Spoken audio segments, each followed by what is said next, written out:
This is Luna and Estrella. I believe that's the way you say moon and star in Espanol. Just acquired them yesterday. Oops, almost dropped the phone. So I just acquired them yesterday. They're getting acclimated to the new environment. They're two little female goats. They're a crossbreed between Nigerian dwarf and something else, probably. I'm just guessing by the way they look and the way their mother and their father looked. They are half sisters, and if I understood everything right, they're both from twin foldings.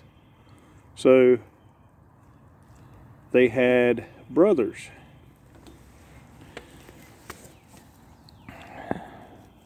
And the gentleman didn't normally get rid of his does. He wanted to get rid of bucks, but I wanted to start raising goats, and I don't want bucks. I want to rent the buck, and I want it to be from a completely different bloodline.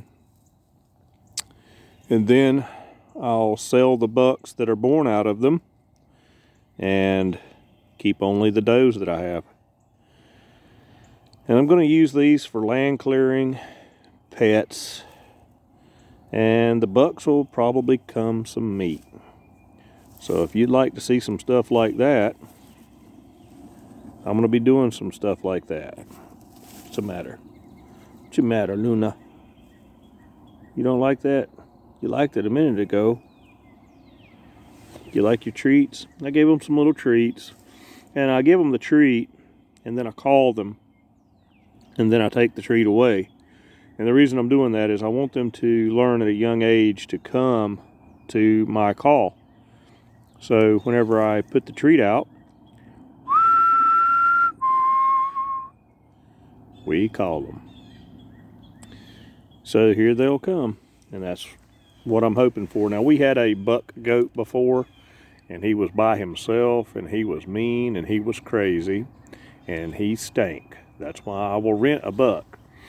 See, bucks have a tendency to urinate and perform fellatio on themselves and excrete the aftermath of the pleasuring themselves onto their own face and beard, because to these young does, that's like the best cologne in the world. They go right to him. Kind of nasty, but anyway, I've got them in here on a little bed of wheat straw. There's some wheat still left on the straw, so they're nibbling at that, and not much protein in that. It's a few carbs. And then I've got them a little bit of feed, and what I'm doing is I'm letting them out one at a time, because the one will get out, and I'll let it free roam and browse, and it'll bleat, and then it'll come back to the other one. And I'm just getting them used to coming here and trying to get them used to me. They haven't been petted, and I may actually start doing a petting zoo with them. We'll see what happens. I gotta tame them down, so that'll take me at least 3 weeks.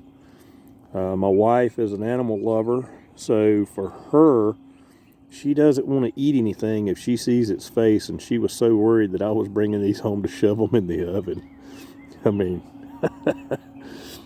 I told her she should really have to go to a farm more often, and she loves buying stuff in the grocery store. She'd see a lot different if she had done what I have done. And I worked in the cattle industry, and I've worked in the poultry industry.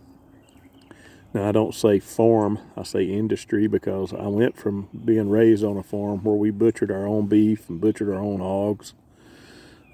My family never ate goats, but we did occasionally get venison from a few friends. And my problem was I didn't really know anybody that could clean the venison properly and keep it from getting contaminated. So I never really had good venison until I went to a friend's house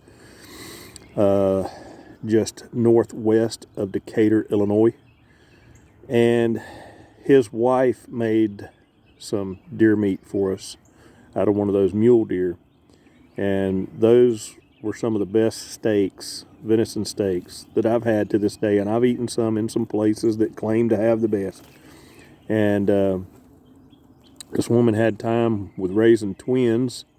And her husband worked at the cat plant up in Peoria. He was, I think, management up there. And I won't name any names, but if you're watching, you know who you are.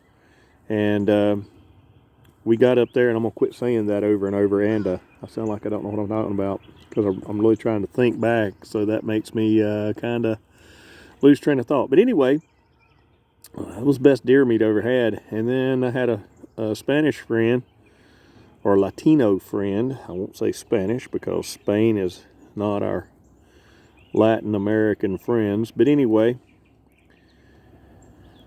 she made some goat meat. His wife did. She made some goat meat, and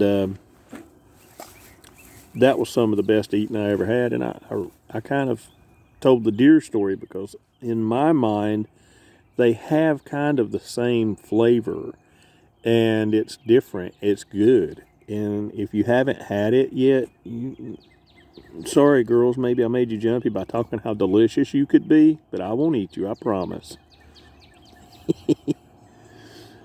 You're going to be my buddies. You're going to be my brush clearing people. Yeah, you're people now. Luna and Estrada. I got to go figure out how to say star. And that's what the man that sold them to me, his little granddaughter, had actually named them. He had named them Moon and Star in Spanish. Or she had named them Moon and Star in Spanish, and he told me about the names. So I'm going to keep the names and keep the goats.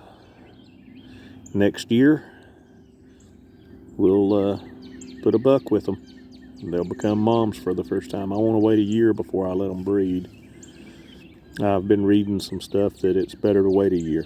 So there's the first 10 minutes of life as goats on Pop's old farm, or Pop's farm, old Pop's farm. We'll figure it out. We'll get a name for this place before it's over. But there you go. Goats and sailboats. Two different channels.